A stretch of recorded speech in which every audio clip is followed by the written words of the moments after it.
Salatan tumidu biha jismi min jismihi wa qalbi min qalbihi wa ruhi min ruhihi wa sirri min sirrihi wa ilmi min ilmihi wa amali min amali wa khuluqi min khuluqihi wa niyati min niyati wa wijhati min wijhati wa qasdi min qasdihi wa ta'udu barakatuha alayya wa ala uladi wa ala sahabi wa ala ahli asri ya nur ya nur ya nur ij'alni nuran bihaqqin nur. Bismillahirrahmanirrahim. Alhamdulillahirabbil alamin. Miftahi babi rahmatillah.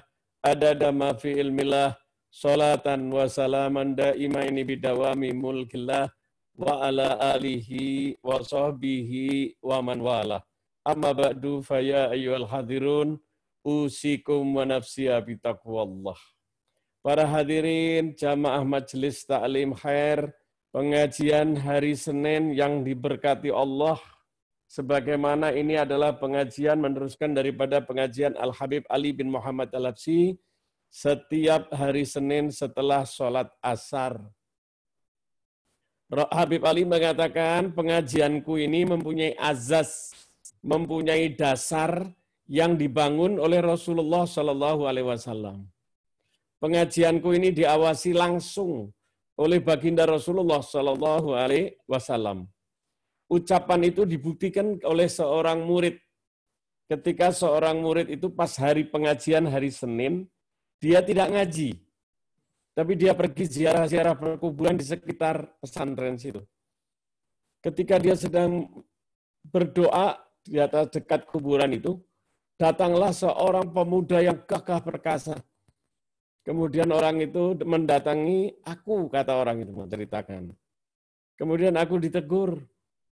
Hai anak muda, kenapa kalian ziarah? Iya, kenapa kalian tidak duduk di majelis taklimnya Habib? Di majelis taklim? Iya, aku ingin mengambil berkah dari orang wali daripada kuburan ini. Kemudian dikatakan, pergilah kamu ke pengajian sekarang.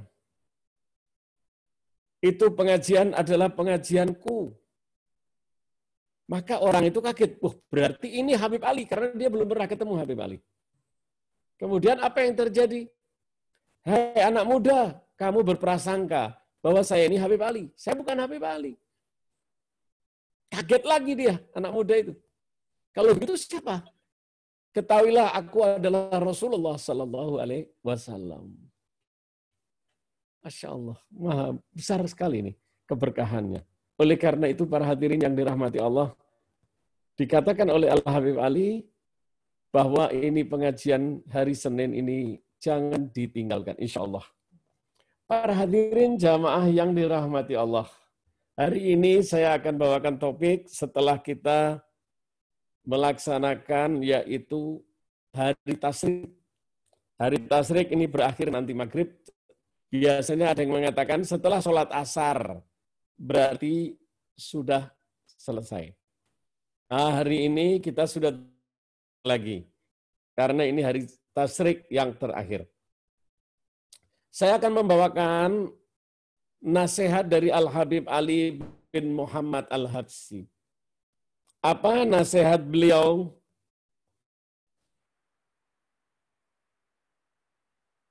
Mengangkat musibah. Ada 3 hal yang menyebabkan terangkatnya musibah. Memang kita sedih. Kalau kita lihat musibah dari corona ini, naudzubillah, berat begitu lama. Bahkan kita kekhawatiran timbul di mana-mana. Tetapi kenapa tidak segera terangkat musibah ini dari muka bumi? Maka Habib Ali mengatakan, yang pertama, karena manusia itu mengikuti ilmu tidak sesuai dengan pemberi ilmu. Jadi orang mengikuti ilmu tapi bukan pada ahlinya. Ini yang pertama. Mari kita bahas satu persatu. Ilmu itu penting. Kalau diumpamakan ilmu itu sebagai sumber air, maka kalau kita ngambil dari sumbernya, maka kita akan selamat. Air itu tetap bersih, tidak akan tercemar.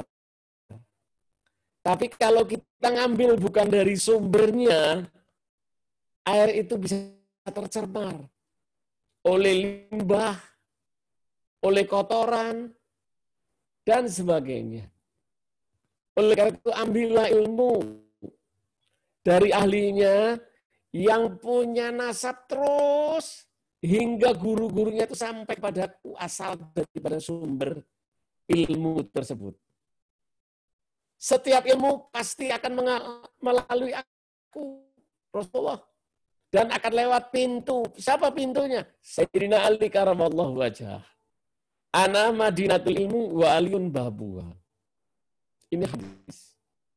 Allah Subhanahu wa taala berfirman, "Wa tilkal amthalu nadribuha linnas wa ma yaqiluha ilal alimun." Tidak ada yang bisa mengambil manfaat apapun di atas muka bumi ini kecuali dari ilmu. Oleh karena itu Rasulullah mengajarkan ilmu itu harus diambil dari sumbernya supaya kita tidak salah mengambil kemuliaannya. Sehingga timbullah apa? Musibah.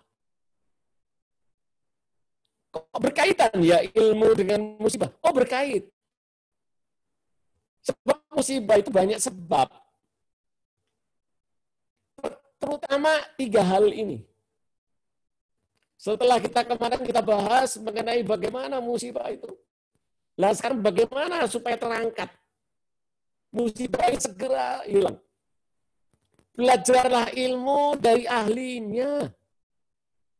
Rasulullah SAW mengajarkan, barang siapa diberikan kepada orang lain sesuatu yang bukan orang ahlinya, maka timbullah kekacauan di dalamnya. Kita sudah sering melihat bagaimana seorang ahli ekonomi diberi tugas untuk orang yang tidak ada kaitan dengan ekonomi. Orang mengambil psikologi, tapi kerjanya di kantor perdagangan. Sedih betul. Ini yang sekarang banyak terjadi. Oleh karena itu mari kita melihat dari apa nasihat itu dan mengapa. Sayyidina Ali karamallahu wajhah bersabda, siapa yang mengajarkan kepadaku 1 huruf, maka saya akan menjadi budaknya. Saya akan menjadi budaknya. Siapa yang mengajarkan 1 huruf? Begitu mulia ilmu itu sampai demikian. Sayyidina dikatakan oleh Sayyidina Ali karamallahu wajhah. Siapa yang mengajarkan 1 huruf? Begitu ilmu itu sangat mulia. Kenapa? Dari sini aja yang ini. Karena ilmu itu mempunyai sanad langsung dari Rasulullah Shallallahu Alaihi Wasallam. Ana madinatul ilmu, aku kotanya, sumbernya ilmu, aku kata Rasulullah. Jadi setiap ilmu kita harus cari dari mana ini orang. Siapapun boleh mengajar, silakan. Tapi kita lihat sumber yang dia terima ilmu ini dari siapa. Kalau sumbernya tidak langsung terus anfulan langsung kepada Rasulullah, tinggalkan. Ini bahaya. Para ahli, orang-orang soleh, para habaib pendahulu memberikan pedoman. Sebagaimana juga pedoman daripada Al-Habib Ali bin Muhammad Habsyi. Apa? Beliau mengatakan, carilah kita ahli bait mengikuti tafsir Apabila menafsirkan Al-Quran, kita berdoman pada apa? Tafsir Al-Baghawi. Ya, tafsir pada Al-Baghawi. Atau Ma'alimut Tanzil. Atau tafsir At-Tabari. Jami'ul Bayan. Inilah tafsir-tafsir yang pengarangnya bersumber langsung kepada Rasulullah Sallallahu Alaihi Wasallam. Masih banyak tafsir itu. Oleh karena itu jangan menggunakan tafsir-tafsir asal yang mereka ini bukan ahlinya. Akhirnya apa yang terjadi? Kekacauan di muka bumi. Kita sendiri mendengar beberapa kejadian yang lalu. Menafsirkan surat Al-Maidah saja sampai banyak kiai yang mengatakan berbeda-beda. Rasulullah mengatakan siapa yang menafsirkan Al-Quran, kata Rasulullah. Yang bukan ahlinya, silakan ambil tempat di neraka.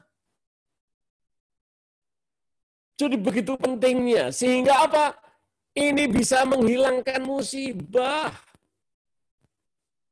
Bisa menghilangkan musibah.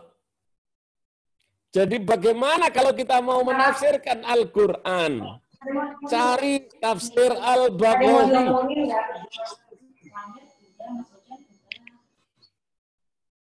Carilah tafsir Al-Baghawi. Ingat, tolong dicatat.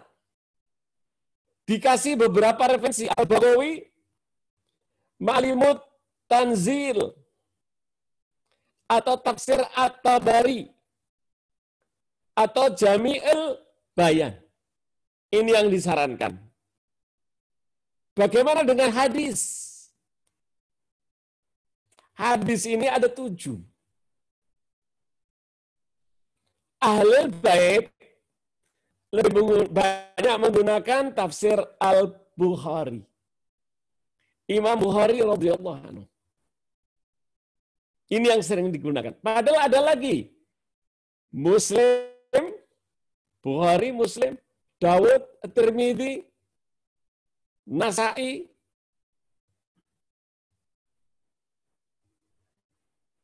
Inilah tafsir-tafsir yang disarankan.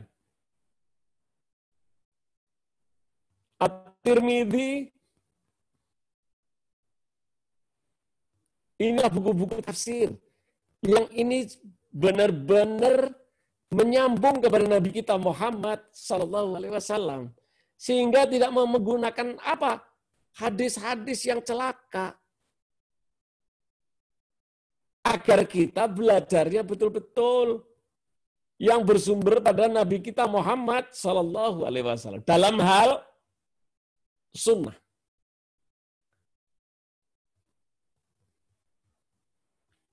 Imam Bukhari, Imam Muslim, Imam Dawud, Tirmidzi, Nasa'i, Tirmidzi. Ini sahih-sahihnya sangat istimewa. Yang tidak bergeser pun sedikit. Ini yang direkomendasikan. Jangan asal menggunakan hadis yang banyak dipalsukan. Sehingga Rasulullah tidak bicara, tapi dikatakan oleh mereka. Hati-hati siapa yang aku tidak mengatakannya. Kemudian dia menganggap bahwa itu dari aku, maka dia akan celaka. Inilah penyebab, kata Al-Habib Ali bin Muhammad Al-Habsyi. Sehingga musibah itu sulit untuk terangkat dari muka bumi.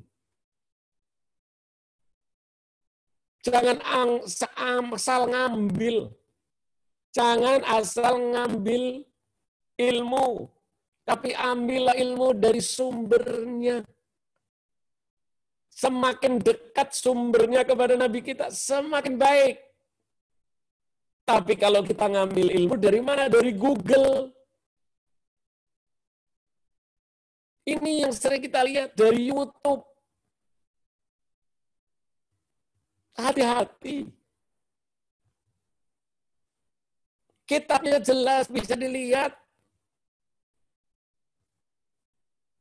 Orang nggak bisa bahasa Arab, tapi dia menafsirkan. Ini bagaimana mungkin? Jadi kalau bukan ahlinya, silakan tinggalkan. Ini orang-orang yang beginilah yang mendatangkan daripada musibah. Sehingga musibah itu tidak akan bisa terangkat. Kata Allah. Bagaimana dalam kitab fikih? Hadis itu adalah riwayat-riwayat yang dilakukan oleh Rasulullah Sallallahu Alaihi Wasallam. Kalau Quran kita sudah jelas. Inilah wahyu dari Allah yang disampaikan melalui malaikat Jibril kepada Nabi kita Muhammad Sallallahu Alaihi Wasallam. Tidak diragukan. Ada lagi hadis qudsi. Hadis yang langsung dari Allah Subhanahu wa taala disampaikan.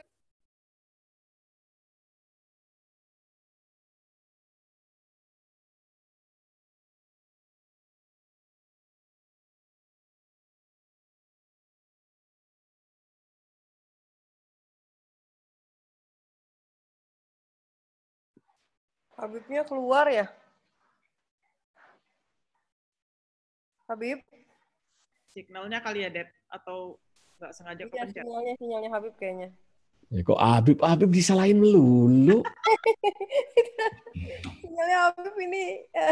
Jangan Habib, sinyal di sana disalahin kita. Enggak, Habibnya keluar tadi. Ini loh, karena apa? Ini ilmu tidak diambil pada tempatnya, jadinya kayak gitu. Contoh langsung. Contoh langsung. Contoh langsung ya. Jadi Al-Quran kita sudah tahu jelas. Hadis kita sudah tahu ada hadis qudsi yang langsung dari Allah. Ada hadis yang dari Rasulullah.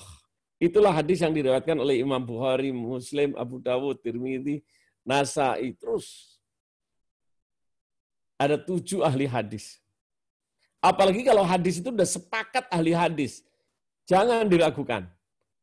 Dan hati-hati, Anda jangan nyepelekan hadis. Oh hadis, saya pikir ayat Quran. Maaf, sholat itu tidak ada di Quran 5 waktu. Tidak ada. Siapa yang menjelaskan? Rasulullah. Lewat siapa? Lewat hadis. Oke, kita teruskan bagaimana kalau kita fikih. Kita fikih itu muamalat yang disyariatkan oleh Allah, hukum-hukum. Itu dinamakan bukunya, kitabnya namanya fikih. Itu pengumpulan daripada ayat-ayat Quran, kemudian hadis Rasulullah menjelaskan mengenai hukum-hukum dalam Islam. Apakah itu wajib? Apakah itu sunnah? Apakah itu makruh? Apakah itu haram? Apakah itu mubah? Nah itu semua dijelaskan di dalam kitab namanya kitab fikih. Bagaimana kitab fikih? Kitab fikih yang disarankan. Yaitu apa? Minhajul Abid. Minhaj. Kitab Minhaj. Ini pertama. Siapa kitab Minhaj ini? Imam Nawawi. Imam Nawawi ini madhabnya Syafi'i. Kita menggunakan kitab fikih dengan madhab Syafi'i. Kitabnya namanya Al-Minhaj. Dari Imam Nawawi yang bermadhab Syafi'i. Silakan ditulis. Ini untuk pedoman anak-anak kita. Agar jangan sampai kita keluar dari kitab-kitab ini. Bagaimana keseluruhan kehidupan? Apa kitabnya? Keseluruhan kehidupan itu kitabnya adalah Ihya Ulumuddin yang dikarang oleh Imam Al-Ghazali. Saya ulangi ya. Apabila kita menggunakan tafsir Al-Quran, ambillah tafsir Al-Baghawi. Kalau ada, kalau tidak, Ma'alimut Tanzil. Kalau tidak ada, tafsir At-Tabari atau Jami'ul Bayan. Kalau hadis, ambillah utamanya adalah Imam Al-Bukhari. Ini yang diutamakan ahli bait. Kemudian kitab fikih yaitu Al-Minhaj dari Imam Nawawi yang bermadhab Syafi'i. Bagaimana keseluruhan kehidupan ada di mana? Keseluruhan kehidupan itu bisa dicontoh di dalam kitab Ihya Ulumuddin karangan Al-Ghazali. Oleh karena itu jangan sampai di dalam rumah kita tidak punya kitab Ihya Ulumuddin. Sebab di dalam kitab itu semua lengkap ada di dalamnya. Apapun problem, silakan buka, ada babnya. Sehingga kita mudah. Apa, mau bab perkawinan? Ada. Bab muamalat? Ada. Ya, bab puasa? Ada. Anda mau tanya apa, tinggal buka buku itu. Ada ayat Qur'annya, ada hadisnya, dan ada penjelasannya. Agar kita tidak kacau. Inilah kitab-kitab yang selalu bersumber hingga kepada Nabi kita Muhammad SAW. Jangan diragukan, jangan. Inilah yang diutamakan. Oleh karena itu, ilmu itu asalnya satu. Semua tergantung niatnya. Ilmu itu awalnya semua dari Rasulullah. Sumbernya satu, dari baginda Rasulullah. Untuk masuk ke dalam gudang ilmu melalui Sayyidina Ali karamallahu wajhah. Selalu beruntungnya lewat itu. Dari manapun asalnya silakan. Tapi tidak ada yang tidak lewat di bawah itu. Rasulullah lewat Sayyidina Ali. Inilah kebersihan daripada ilmu, agar kita mengambil ilmu itu pada orang aslinya. Jangan KW-KW. Kalau orang sekarang jangan ngambil ilmu kaleng-kaleng. Inilah dikatakan oleh Al-Habib Ali bin Muhammad Al-Habsyi yang mengarang kitab Simtud Durar. Beliau mengatakan inilah yang menjadikan 3 hal sehingga musibah itu tidak bisa lekas terangkat. Para hadirin jamaah yang dirahmati Allah. Kita sedih kalau kita lihat anak kita sekarang sekolahnya. Ilmunya asalnya dari mana? Tidak diperhatikan. Bahkan Anda mau tahu ilmu apa aja sumbernya kepada siapa? Kembali ke sana. Rasulullah SAW yang mengetahui segala hal. Apa saja ada.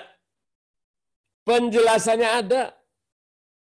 Bahkan hati-hati ilmu yang menyesatkan.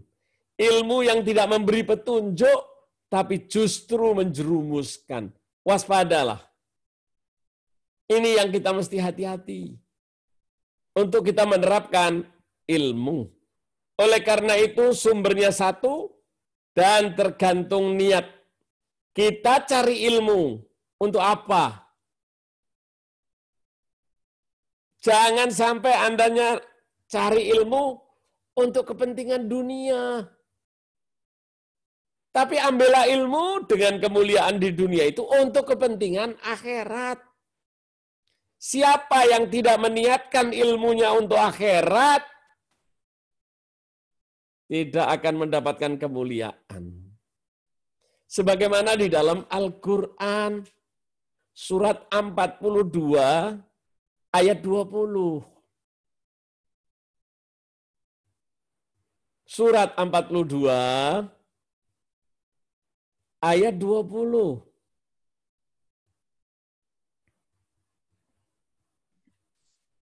Surat 42 ayat 20. A'udzubillahi minasyaitonirrajim.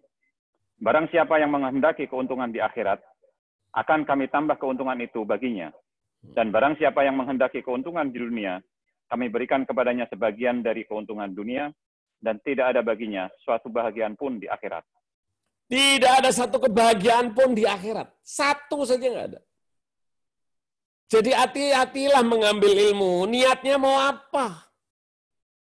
Banyak anak sekarang disuruh sekolah oleh orang tuanya agar nanti masa depan anaknya seolah-olah apa? Kehidupannya kaya raya. Celaka dia. Dapat dunia, dapat. Kata Allah akan dikasih sedikit. Tapi akhirat kagak dapat. Sehingga di dalam hadis Rasulullah SAW bersabda, siapa yang pandai ilmu dunia tetapi tidak pandai ilmu akhirat, Allah murka. Apakah kita mau anak kita dimurkai oleh Allah? Bayangkan anak kita kalau sudah urusan internet bagus. Siapa bilang ilmu-ilmu begitu jelek? Tidak. Tapi jangan lupakan ilmu akhirat. Contohnya sudah banyak. Berapa banyak orang yang pandai ilmu dunia, tetapi justru merusak. Korupsi. Manipulasi. Padahal dia ahli. Betul. Ilmunya ekonomi tidak mengambil pada sumbernya Nabi kita Muhammad SAW. Oleh karena itu, jangan, kita boleh mengambil ilmu-ilmu untuk kepentingan ini dunia. Boleh. Mulia-mulia, tapi didampingi dengan ilmu akhirat. Sehingga ilmu dunianya tidak menjerumuskan dia. Tapi justru kemuliaan kebahagiaan untuknya. Inilah ilmu yang benar. Jangan ilmu yang salah. Karena tidak bersumber pada Nabi kita Muhammad SAW. Ini penting pedoman. Siapa yang pandai anaknya, dirinya pandai ilmu dunia, tapi tidak pandai ilmu akhirat. Kata Rasulullah, Allah murka. Rasulullah mengatakan, mau mulia di dunia, pakai ilmu. Mau mulia di akhirat, pakai ilmu. Rasulullah yang ada mengajarkan ilmu kedokteran. Tidak ada guru besar seperti Rasulullah. Beliau mengetahui selak-beluk penyakit, sumber penyakit itu ada dari mana. Beliau yang ngasih tahu 1000, hampir 500 tahun yang lalu. Sumber penyakit itu ada dari perut. Sudah dikasih tahu oleh Rasulullah. Oleh karena itu, aturlah siapa yang mengatur. Perutnya sepertiga diisi dengan makanan, sepertiga diisi dengan cairan, minum. Kemudian yang sepertiga untuk udara. Maka dia akan menjadi sehat. Ini sumber-sumber ilmu. Boleh anak kita jadi dokter, boleh. Jangan lupakan, ini ilmu-ilmu yang menyertainya dan sumbernya pada siapa? Pada Nabi kita Muhammad SAW. Berapa banyak anak kita sekolah kedokteran? Kalau ditanya, kapan asalnya manusia dari mana? Sekarang masih banyak yang dikatakan manusia asalnya dari kera. Celaka betul. Celaka mereka ini. Tidak bersumber pada Nabi kita Muhammad SAW. Yang membawa Al-Quran bagaimana diceritakan asal-usul manusia. Di dalam surat Al-Hajj ayat 5, surat 22. Ayat 5. Allah Subhanahu wa taala menjelaskan bagaimana asal-usul manusia. Tetapi kebanyakan manusia sekarang mentang-mentang anaknya di sekolah-sekolah orang asing. Dirubah. Kenapa? Karena sumbernya tidak pada Nabi kita. Mengatakan bahwa asalnya manusia itu dari kera. Na'udzubillah, na'udzubillah. Akhirnya apa? Hancurlah. Inilah yang diajarkan oleh mereka-mereka yang namanya ateis. Tanpa terasa anak kita sudah menjadi ateis. Karena ilmunya tidak bersumber. Bagaimana ilmu-ilmu itu dikembangkan oleh siapa? Setelah para Khulafaur Rasyidin, kemudian diteruskan para tabi'in ila yaumidin. Ada terus. Oleh karena itu, samping dia belajar ilmu kedokteran di sekolah, dia harus belajar ilmu-ilmu kedokteran dari agama. Sehingga kalau ini terdampingi dan baik, dia akan menjadikan dokter yang mulia. Dokter nggak boleh minta sang, nggak boleh. Tidak boleh minta upah. Sebagaimana kita lihat contoh beberapa dokter yang ada di muka bumi ini. Di Indonesia saja. Di tanah Jawa saja banyak. Yang buka praktek, dia tidak pernah minta. Karena memang itu dianjurkan Rasulullah untuk menolong ilmunya. Supaya semanfaat mungkin. Tapi anehnya justru kaya raya. Kita melihat contohnya banyak. Tetapi banyak di antara kita yang tidak mau mengikuti. Sehingga menjadikan orang celaka. Coba kita lihat. Berapa banyak orang miskin. Tidak diterima di rumah sakit. Bahkan pergi ke dokter. Saya sendiri pernah dulu waktu saya zaman susah. Ketika kuliah di Bandung. Ketika kita tabrakan, kita masuk ke dokter. Diambil sama orang, diangkat, dimasukkan ke rumah dokter. Pertama yang ditanya apa? Punya uang nggak? Saya bilang saya nggak bawa uang, nggak punya uang. Ya udah, itu jamnya ditaruh sini saja. Masya Allah. Bagaimana orang kayak gini? Dan anehnya dokternya merasa bahwa dia yang bisa mengobati. Padahal sakit itu dari Allah, Allah yang mengobati. Mari kita ambil ini dari sumbernya. Oleh karena itu, apa niat yang paling utama kita cari ilmu? Kemudian apa? Kebersihan hati. Hati kita bersih apa tidak?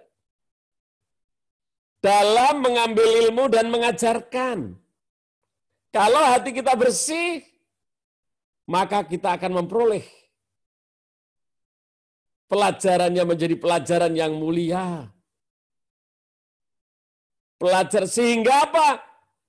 Yang diterima orang hasilnya berbeda-beda. Atau gurunya beda niat. Yang diterima pun berbeda-beda. Kita perlu tahu ketulusan dari sang guru. Dan keniatan serta ketulusan dari sang murid. Inilah yang nanti akan menentukan. Allah sumbernya ilmu an-nur. Ilmu itu nur, Allah akan turunkan kepada siapa yang niat mengambil dari orang-orang yang bersih. Pengajarnya pun yang bersih, yang niatnya baik. Maka ilmu yang dia dapatkan pun dari sumber yang mulia akan menjadi lebih mulia. Nah, inilah sehingga bersih, orangnya pun hasilnya juga bersih. Sekarang kalau kita ditanya, bagaimana ilmu yang bersih itu? Yang mengikuti akidah sunnah wal jamaah, kata Rasulullah. Apa itu akidah sunnah wal jamaah? Akidah yang mencintai Allah, Rasulnya, dan para sahabat, serta keluarga Nabi kita Muhammad SAW. Ikuti dari mereka itulah. Siapa yang berpedoman pada ini, itulah yang disebut akidah ahli sunnah wal jamaah. Jangan terlena. Banyak orang yang mengikuti akidahnya apa? Ahli sunnah wal jamaah. Tetapi tidak mencintai sahabat. Bagaimana mau disebut ahli sunnah wal jamaah? Nggak bisa. Bagaimana mau disebut akidahnya ahli sunnah wal jamaah? Tapi kalau benci sama ahlul bait Nabi kita Muhammad SAW. Karena sumber ilmu dari mereka. Tanpa mereka lah tidak bisa mengambil ilmu. Inilah kita melihat bagaimana musibah corona ini akan hilang. Para habaib justru dibully. Dikriminalisasi. dibenci, bagaimana hasilnya musibah akan hilang. Inilah pemikiran daripada Al-Habib Ali bin Muhammad Al-Habsyi. Mari kita lihat berapa banyak negara yang sudah mulai selesai coronanya. Tetapi di tempat kita enggak selesai-selesai. Na'udzubillah, na'udzubillah. Inilah yang harus dikoreksi nomor 1. Jadi akidah ini penting. Jangan sampai kita beda akidah dengan suami. Beda akidah dengan anak-anak. Apa itu cirinya akidah Ahlul Bait? Yaitu yang dilaksanakan oleh Abil Hasan Al-Asy'ari. Tolong ditulis, dari Abil Hasan aliran dari Abil Hasan Al-Asy'ari. Bagaimana imamnya? Imam madhab. Imam kita, madhab kita dari Asy-Syafi'i. Silakan ada yang bermadhab orang lain. Oh dia Islam, ya. Ahlussunnah wal Jamaah betul, tapi harus tentukan mana yang Anda pilih. Semua Ahlul Bait, semua akidah Ahlussunnah. Tapi tentukan pilihan Anda. Akidah dan imam madhabnya. Kemudian Thariqah. Thariqah ini jalan mengikuti siapa? Loh, kenapa kita harus menentukan iya? Betul, coba lihat baca Al-Quran yang sering kita baca setiap hari. Minimal 17 kali.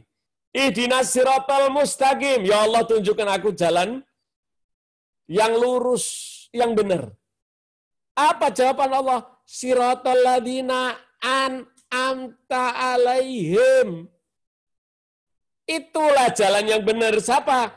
Ikuti orang-orang yang terdahulu dari Nabi kita Muhammad SAW, kemudian pada ahli baitnya, kepada sahabat-sahabatnya, hingga sekarang para tabi'in dan sampai kelak yaumiddin. Inilah yang diselamatkan oleh Allah. Ambil. Oleh karena itu dikatakan, thariqahnya apa? Silakan tulis. Ikuti thariqah al-alawiyah. Ini kata Al-Habib Ali bin Muhammad Al-Habsyi. Ikuti thariqah al-alawiyah.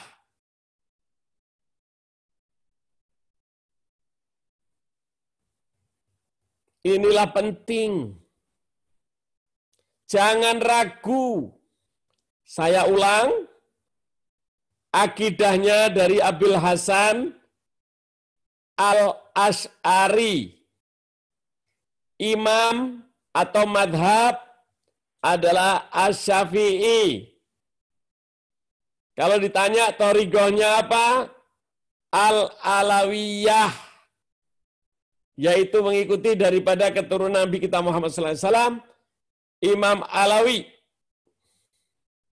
Sehingga keturunannya semua disebut Al-Alawiyah. Bahkan Imam Syafi'i sendiri mengatakan kalau kalian ragu dalam menerapkan ilmu, maka lihatlah Ahlul Bait Nabi kita Muhammad SAW. Ikuti mereka. Sehingga Rasulullah pun mengatakan, keturunanku sebagai perahunya Nabi Nuh. Siapa yang naik ke dalamnya akan selamat. Ini disampaikan oleh Nabi kita Muhammad SAW.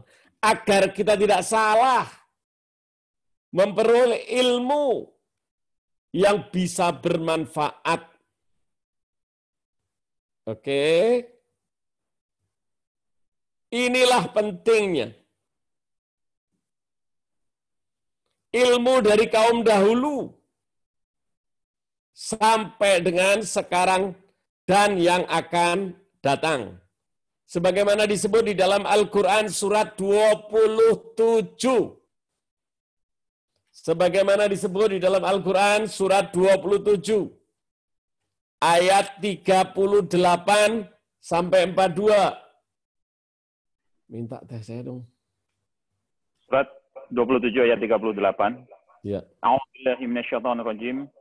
Berkata Sulaiman, "Hai pembesar-pembesar, siapakah di antara kamu sekalian yang sanggup membawa singgasananya kepadaku sebelum mereka datang kepadaku sebagai orang-orang yang berserah diri?" Ya. Ayat 39. Nabi Sulaiman menanyakan, siapa daripada murid-muridnya Nabi Sulaiman yang bisa memindahkan singgasana Ratu Balqis secepat mungkin. Ini Allah yang menceritakan. Siapa daripada murid Nabi Sulaiman? Ada dari jenis jin dan manusia. Termasuk muridnya Nabi kita Muhammad SAW ada jenis manusia, ada jenis jin. Sebagaimana juga disebut di dalam surat jin ayat 1, 2, dan seterusnya. Bahwa orang-orang para ahli jin ini, para jin ini mendengarkan ketika Rasulullah membaca ayat-ayat Quran.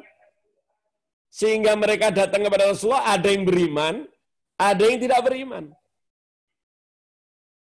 Itu telah diceritakan. Kita tidak membahas itu, tetapi siapa ini kita ceritakan, bagaimana ilmunya orang-orang terdahulu yang sangat baik. Karena apa? Berasal dari sumber yang benar. Ada dari jin, tapi kalau mengambilnya bukan dari sumbernya, kalah. Kalah dengan siapa? Dengan manusia, tapi yang mengambil dari sumbernya. Itulah disebut ahli ilmu. Atau disebut dari kaum dahulu. Yaitu apalagi kaum sekarang. Asal mengambilnya di tempat yang benar. Kita teruskan, Gung, ayat selanjutnya. Ayat 39. Berkata Ifrit yang cerdik dari golongan jin, "Aku akan datang kepadamu dengan membawa singgasana itu kepadamu sebelum kamu berdiri dari tempat dudukmu. Sesungguhnya aku bayangkan benar-benar kuat." dari jenis jin. Namanya jin Ifrit. Pandai. Tapi sumber pengambilannya tidak baik. Sehingga kalah dengan siapa? Ahli ilmu. Daripada kaumnya Nabi Sulaiman. Kita teruskan, Gung. Belum selesai tadi ayatnya. "Aku akan datang kepadamu dengan membawa singgasana itu kepadamu sebelum kamu berdiri dari tempat dudukmu. Sesungguhnya aku benar-benar kuat untuk membawanya, lagi dapat dipercaya." Ayat 40. Berkatalah seorang yang mempunyai ilmu Sebentar, dari Gung. Alkitab. Tadi belum sampai 39-nya, Gung. Tolong diulang, Gung. Berkata Ifrit yang cerdik dari golongan jin, "Aku akan datang kepadamu dengan membawa singgasana itu kepadamu sebelum kamu berdiri dari tempat dudukmu." Sesungguhnya Sebelum aku kita duduk, kita berdiri, belum sampai duduk, waktunya kurang lebih sedemikian. Siapa yang akan mengawal? Jin Ifrit. Hati-hati, siapa yang percaya dengan jin, dia akan menjadi sekutunya. Jangan mengambil ilmu dari mereka. Sebagaimana juga disebut di dalam surat Al-Baqarah ayat 102. Mereka adalah dari kaum-kaum Babilonia, mereka mengambil daripada para jin yang diturunkan Allah sebagai manusia. Menyerupai manusia. Akhirnya apa? Dia tidak mendapat kebaikan, tapi justru kelapan. Siapa ini? Mereka yang menggunakan ilmu sihir. Ilmu sihir enggak baik. Ilmu yang membawa kemudaratan. Kita teruskan, Gung, ayatnya. Sesungguhnya aku benar-benar kuat untuk membawanya, lagi dapat dipercaya. Ayat 40. Berkatalah seorang yang mempunyai ilmu dari Alkitab. Dari ahli kitab. Berarti yang mengikuti kitab Taurat, Zabur, kitab Taurat. Terus. Aku akan membawa singgasana itu kepadamu sebelum matamu berkedip. Maka tatkala Sebelum Sulaiman mata melihat- berkedip berarti lebih cepat daripada dari jenis jin. Kalau jin tadi kita berdiri, sebelum duduk sudah datang. Tapi kalau dari ahli kitab, orang yang berilmu yang mengambil dari sumbernya. Zabur, Apa katanya? Lebih cepat, yaitu berkedip saja sudah bisa. Kita teruskan. Maka tatkala Sulaiman melihat singgasana itu terletak di hadapannya, ia pun berkata, ini termasuk kurnia Tuhanku untuk mencoba aku, apakah aku bersyukur atau mengingkari akan nikmatnya. Hati-hati. Hati-hati. Kalau kita jangan mengandalkan ilmu. Itu semua sumbernya dari Allah. Kebanyakan manusia itu mengandalkan dengan ilmunya. Celaka. Semua itu atas keridhaan Allah. Ilmu itu adalah sebagai ujian. Tetapi kebanyakan manusia mengandalkan ilmunya tanpa menggantungkan dirinya kepada Allah Subhanahu wa taala. Sehingga menjadikan tibanya musibah. Gantungkan semua ilmu itu kepada Allah. Kita teruskan, Gong. Ini termasuk kurnia Tuhanku untuk mencoba aku, apakah aku bersyukur atau mengingkari akan nikmatnya. Dan barang siapa yang bersyukur, maka sesungguhnya dia bersyukur untuk kebaikan dirinya sendiri. Dan barang siapa yang ingkar, maka sesungguhnya Tuhanku Maha Kaya lagi Maha Mulia. Yang memberi ilmu itu Allah. Kalau kita diberi ilmu oleh Allah, bersyukurlah.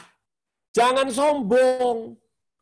Kalau kita tidak mengambil dari tempatnya yang baik, akhirnya menjadikan ilmu itu sebagai penyebab. Celaka dia. Kita teruskan ayatnya, Gung. Ayat 41. Dia berkata, rubahlah baginya singgasananya, maka kita akan melihat apakah dia mengenal ataukah tidak termasuk orang-orang yang tidak mengenalnya. Ya. Jadi sengaja suruh merubah tempat duduk istananya. Sehingga ditanya, apakah nanti Ratu Balkis itu mengenali atau tidak. Setelah itu dikacaukan. Kemudian ayat 42. Ayat 42. Dan ketika Balkis datang, ditanyakanlah kepadanya, serupa inikah singgasanamu? Dia menjawab, seakan-akan singgasana ini singgasanaku. Kami telah diberi pengetahuan sebelumnya, dan kami adalah orang-orang yang berserah diri. Iya. Telah diberi pengetahuan oleh Allah. Dan dia selalu menggantungkan dirinya kepada Allah. Tidak kaget, tidak. Orang bisa mengangkat kerajaan dalam waktu detik. Jangan menggunakan jin. Sebagaimana kita lihat orang-orang yang sekarang ini menggunakan jin. Monas dihilangkan. Jembatan dihilangkan. Dipindah, bisa. Ada ilmunya, ada. Tapi jangan mengandalkan nih. Siapa yang memberi ilmu? Ambillah pada sumbernya, sehingga mendapatkan keridhaan daripada Allah Subhanahu wa Ta'ala. Kita lihat di dalam Al-Quran. Surat 39 ayat 49. Lah ini celakanya orang yang menggunakan ilmu, tapi tanpa anak kita diikuti dengan apa? Syariat yang ditetapkan Allah. Surat 39 ayat 49. A'udzubillahi minasyaitonirrajim. Maka apabila manusia ditimpa bahaya, ia menyeru kami. Kemudian apabila kami berikan kepadanya nikmat dari kami, ia berkata, sesungguhnya aku diberi nikmat itu hanyalah karena kepintaranku.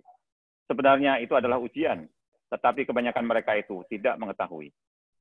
Sekarang kita lihat mereka sombong, seolah-olah sudah menemukan serum, seolah-olah sudah menemukan apa? Obatnya. Naudzubillah. Jangan kesombongan ini ilmu. Tetapi gantungkanlah diri kita kepada Allah Subhanahu wa Ta'ala sebagai seorang muslim. Inilah yang namanya ilmu yang bermanfaat. Sehingga Allah akan memberi petunjuk. Sehingga apa yang dikehendaki, Allah akan menghilangkan penyakit corona dari muka bumi. Kita melihat lagi surat 24 ayat 35.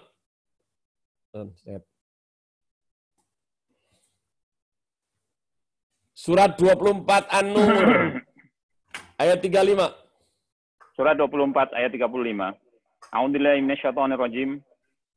Allah memberi cahaya kepada langit dan bumi. Perumpamaan cahaya Allah adalah seperti sebuah lubang yang tak tembus, yang di dalamnya ada pelita besar. Pelita itu di dalam kaca, dan kaca itu seakan-akan bintang yang bercahaya seperti mutiara, yang dinyalakan dengan minyak dari pohon yang berkahnya, yaitu pohon zaitun, yang tumbuh tidak di sebelah timur sesuatu, dan tidak pula di sebelah baratnya. Yang minyaknya saja hampir-hampir menerangi, walaupun tidak disentuh api. Cahaya di atas cahaya, berlapis-lapis. Allah membimbing kepada cahayanya siapa yang Dia kehendaki, dan Allah memperbuat perumpamaan-perumpamaan bagi manusia, dan Allah Maha mengetahui segala sesuatu. Allah memberi petunjuk atau tidak? Banyak yang punya ilmu tidak diberi petunjuk, celaka. Allah berikan obat, ada. Sebagaimana disebut di dalam ayat tadi. Apa? Pakailah minyak zaitun. Minyak yang dalamnya penuh dengan keberkahan. Silahkan kita lihat. Tanaman itu tidak di barat dan tidak di timur. Ada di timur tengah. Di Yordan yang memproduksi apa? Buah zaitun. Inilah obat. Jangan lupakan di dalam rumah kita ini ada obat-obat yang ditentukan oleh Allah dalam Al-Quran. Pernah terjadi ada seorang yang sakit perut. Bahkan ke belakang terus. Datang kepada Rasulullah, ya Rasulullah, sahabatku ini sakit. Ambillah apa? Obat. Apa obatnya Rasulullah? Madu. Diberikan madu. Balik lagi ya Rasulullah. Mereka masih ke belakang. Berikan madu. Itu obat.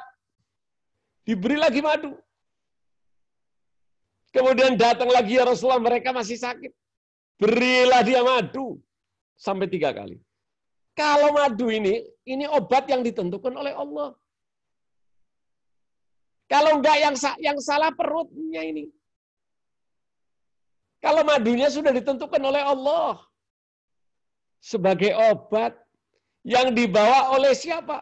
Oleh tawon. Yang bersarang kemudian kita ambil sebagai obat kata Allah di dalam surat An-Nahl. Kenapa? Karena ini suci. Bersih. Karena tawon tidak pernah menyentuh dari barang yang haram, tidak pernah menyentuh dari tempat yang kotor. Sehingga dijadikan obat. Ada lagi, habatus sauda. Jintan hitam. Banyak lagi yang disebut di dalam Al-Quran. Inilah keberkahan-keberkahan yang ada di dalamnya. Karena apa? Karena ngambilnya dari Al-Quran, sumber dari segala ilmu pengetahuan. Para hadirin, Allah akan memberi petunjuk kepada siapa yang Dia kehendaki. Walaupun dia bukan nabi. Sudah tidak ada nabi lagi. Tetapi Allah Maha Kuasa. Dia bisa memberi namanya petunjuk. Tidak lewat wahyu lagi. Karena sudah tidak turun wahyu. Bisa berupa ilham. Bisa petunjuk macam-macam. Sebagaimana dulu Allah pernah memberi petunjuk kepada siapa? Ibunya Nabi Musa. Bayangkan setiap bayi yang lahir dibunuh oleh Fir'aun, oleh tentaranya. Sehingga tidak ada yang terlewat. Bagaimana Allah kasih tahu ilham kepada siapa? Ibunya Nabi Musa. Ibunya Nabi Musa itu perempuan. Diberi masih bisa. Bisa. Allah masih bisa memberikan kepada siapapun. Karena Allah itu maha ada di mana saja. Allah tidak tidur, Allah tidak mati. Allah tidak lengah. Percayalah kalau kita mendekatkan diri pada Allah, Allah kasih petunjuk. Kita dengar surat 28 Maaf, surat 28 ayat 7 sampai 13. Sebagaimana Allah memberi petunjuk kepada ibunya Nabi Musa. Apa yang terjadi? Mari kita dengarkan. Surat 28 ayat 7. A'udzubillahi minasyaitonirrajim. Dan kami ilhamkan kepada ibu Musa, susuilah dia, dan apabila kamu khawatir terhadapnya, maka jatuhkanlah dia ke sungai Nil. Dan janganlah kamu khawatir dan janganlah pula bersedih hati, karena sesungguhnya kami akan mengembalikannya kepadamu dan menjadikannya salah seorang dari para rasul. Iya. Mari kita perhatikan, ini ilmu tinggi nih. Allah memberikan ilmu yang tinggi. Allah itu Maha Kuasa. Bayangkan bayi, oleh Allah dikasih ibunya petunjuk dengan ilham, supaya apa? Menaruh bayinya di sungai Nil. Kalau bukan Allah yang memberi petunjuk ilmu, dari mana bisa selamat? Sebagaimana tadi dibaca ayatnya. Letakkanlah bayimu di sungai Nil. Lah orang lihat sungai Nil itu sungai yang paling bahaya. Isinya buaya, krokodil. Bayangin, buaya lihat bayi, dikeremes. Apakah dia tak? Apa kata Allah? La takhaf, tahzan. Jangan takut, jangan ragu. Bayangkan kalau enggak izin Allah. Tapi karena dia nurut, ditaruh. Diletakkan di dalam keranjang. Kemudian Allah, Gong, maaf, ayatnya diulang tapi pelan-pelan, Gong. Dan kami ilhamkan kepada Kami ibu ilhamkan Musa. Kepada siapa? Ibu Musa. Terus? Susuilah dia. Susui dia.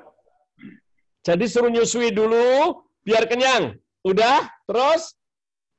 Dan apabila kamu khawatir terhadapnya, Takut maka kalau jatuhkanlah- kamu dipegang oleh tentara, oleh raja, akan dibunuh, maka letakkanlah, maka jatuhkanlah dia ke sungai Nil. suruh ke sungai. Mana ibu yang berani memberikan anaknya ke sungai Nil? Tapi karena petunjuk Allah, diikuti.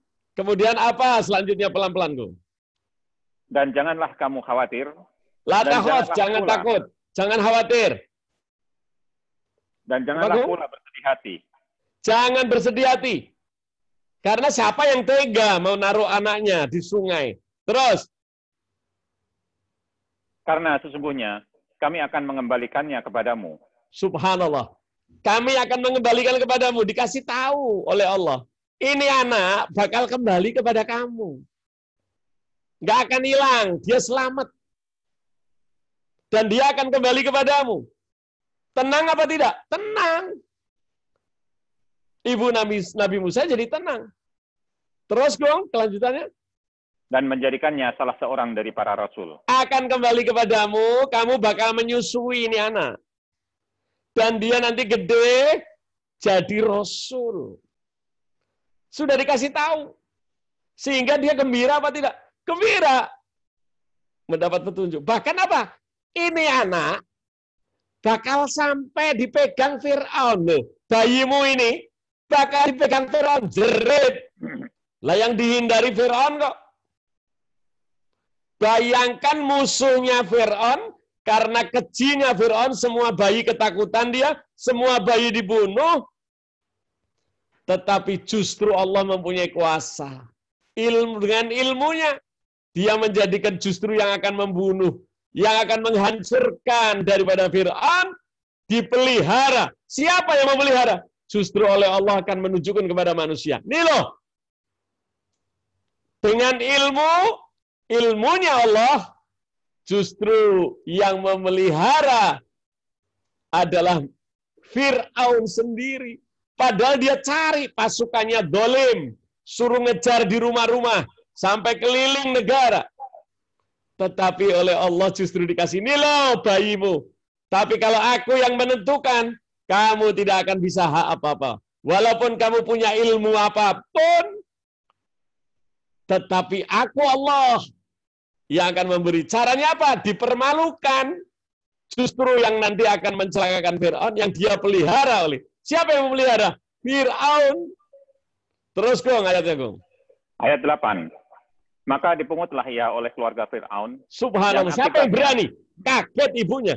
Wah, bayangin anak saya bakal dipungut Fir'aun. Terus? Yang akibatnya dia menjadi musuh dan kesedihan bagi mereka. Masya Allah. Dikasih tahu ini bakal jadi musuhnya Fir'aun, tapi yang memelihara Fir'aun anakmu ini. Terus? Sesungguhnya Fir'aun dan Haman beserta tentaranya adalah orang-orang yang bersalah. Diberitahu oleh Allah. Ini anak bakal nanti yang menghancurkan Fir'aun dan Haman. Terus? Ayat 9. Dan berkatalah istri Fir'aun. Ia adalah Yaitu siapa? Sayyidatu Asiyah. Berkata istri Fir'aun. Apa Go? Ia adalah penyejuk mata hati bagiku dan bagimu. Allah. Kata istri Fir'aun dibuat sama Allah karena istri Fir'aun itu solehah. Orang yang beriman. Maka istri Fir'aun itu ketika lihat di saluran sungai Nil itu mengalir ke kerajaan. Ternyata ketika dia sedang di pinggir sungai, maka dia melihat bersama Fir'aun ada bayi di keranjang. Inilah yang akan menjadi permata hatiku. Dibuat oleh Allah cinta istrinya Fir'aun itu kepada bayi Musa. Sehingga diambil kayu. Keranjang itu didekatkan. Kemudian apa? Karena Sayyidatu Asiyah tidak punya anak bersama Fir'aun. Sehingga ini Nabi Musa diangkat sebagai anak angkat. Allah semua ilmunya. Siapa yang bisa? Inilah kalau ilmu itu bersumber pada yang benar. Niatnya benar. Mendapatkan guru yang benar. Maka akan mengeluarkan hasil yang benar. Kita lihat tadi tawon. Diberi ilham juga. Oleh siapa? Allah. Allah bisa memberikan kepada tawon. Apa? Ilham. Bisa. Sehingga dia makan makanan yang bersih. Dan mengeluarkan madu dari apa? Dari badannya. Sehingga menjadi obat buat orang-orang yang beriman. Ini mulia ini. Asal sumber daripada ilmu itu. Bersumber kepada siapa? Kepada Allah Subhanahu wa taala pemberi ilmu. Yang mengajarkan ilmu kepada manusia sehingga manusia bisa berbahasa, sehingga manusia bisa bermuamalah di muka bumi ini. Bayangkan, ini bakal dipelihara, dibuat oleh Allah, istri Fir'aun menjadi senang. Oh ayo, saya mau anak. Apa kata Fir'aun? Saya membunuh semua bayi. Ini bayi malah datang ke tempat kita. Berarti harus dibunuh. Tapi apa kata istri Fir'aun? Jangan. Kita nggak punya anak. Kita ambil anak aja ini. Anaknya lucu. Memang Fir'aun lucu. Orangnya cakep. Kemudian diambillah anak. Lanjutannya, Gong. Janganlah kamu membunuhnya. Mudah-mudahan ia bermanfaat kepada kita. Atau kita ambil dia sebagai anak. Diambil anak. Mudah-mudahan nanti bermanfaat. Kata Sayyidatu Asiyah. Kemudian diambillah anak itu. Kemudian dicarikan siapa yang bisa nyusuin ini. Karena dulu belum ada susu kaleng. Ya, akhirnya apa yang terjadi? Akhirnya yang terjadi dikasih sayembara. Sayembara dikelilingkan. Siapa yang ibu yang menyusui? Silakan datang ke kerajaan. Untuk apa? Untuk mensusui daripada anak angkat raja. Semua orang, siapa yang menggerakkan kembali lagi? Allah. Semua orang berturut-turut kepingin menyusui anak angkat raja. Berarti sebagai ibu angkat pasti akan dimuliakan. Ternyata semua disusuin Nabi Musa ini. Oleh siapapun ibu-ibu. Nggak ada yang mau. Nggak mau. Oleh Allah digerakkan dengan ilmunya. Dia mencari siapa? Ibunya. Ketika ibunya mendaftar untuk menyusui, ternyata Fir'aun tidak nangis. Gamplok sama ibunya. Ya memang ibunya. Inilah keistimewaan bayi yang diberi ilham. Nggak usah disuruh saja. Dia langsung nempel ke badan ibunya. Mencari puting susunya. Untuk apa? Menyusu. Ini insting daripada Allah. Sehingga apa? Wah, ternyata kita bersyukur sudah ada yang menyusui. Sehingga bayi ini semua nggak ada yang mau kecuali ibunya. Siapa yang membuat demikian? Marilah berpikirlah kita. Inilah pentingnya ilmu yang bersumber pada Allah Subhanahu wa taala. Akhirnya disusuilah. Sehari demi sehari, sebulan demi sebulan. Ibunya ditinggalin di mana? Di kerajaan. Padahal tadinya di desa. Dimuliakan ibu Fir'aun. Karena apa? Menyusui. Akhirnya Fir'aun kembali ke tangan ibunya sebagaimana janji Allah. Musa. Bagaimana janji Allah kepada Nabi Musa, kepada ibunya Nabi Musa. Bahwa anak ini bakal kamu susuin, hai Ibu Musa. Sebagaimana tadi diberikan ilham. Akhirnya betul disusui oleh ibunya sendiri. Ibunya gembira, tidak duka cita. Kenapa? Karena taat. Dengan ilmu yang dilewatkan lewat ilham. Kita teruskan, Gung, setelah disusui. Ayat 10. Dan menjadi kosonglah hati ibu Musa. Iya, lega.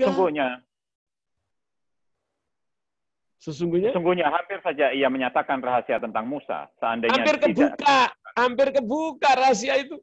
Ya namanya perempuan sama kakaknya Musa yang perempuan. Hampir keceplosan maksudnya itu. Hampir keceplosan. Tapi oleh Allah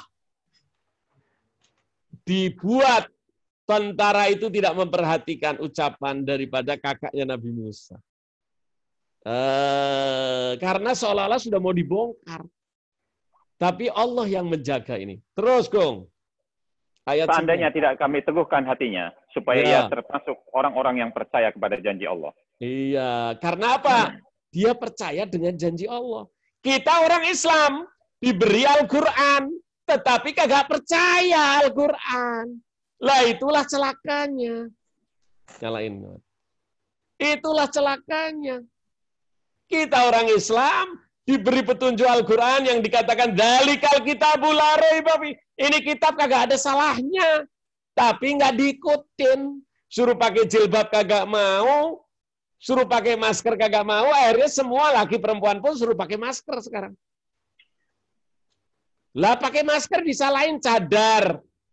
Katanya teroris. Akhirnya malah semua sekarang suruh pakai. Oleh karena itu saya kalau misalnya di gereja di mana-mana lihat, Masya Allah, perempuan-perempuan susternya pada, wih ini apa sudah pada Islam apa? Oh bukan, Beb. Janganlah kita sepelekan, jangan kita caci maki, jangan kita kriminalisasi. Ini petunjuk Allah. Tinggal kita dengar, kita ikutin. Jangan sampai kita orang Islam, tapi kita sendiri ragu. Sebagaimana dari kakaknya Nabi Musa. Mereka termasuk, kata Allah, mereka yang mengikuti Alkitab sebagaimana telah diberi petunjuk oleh Allah. Ngikuti, percaya apa yang dikatakan Allah. Kalau enggak, ibu mana yang mengalirkan, bahkan dikasih tahu ini bayi bakal dipegang Fir'aun. Tapi Allah janjikan ini bakal kamu yang nyusui. Janji yang belum apa?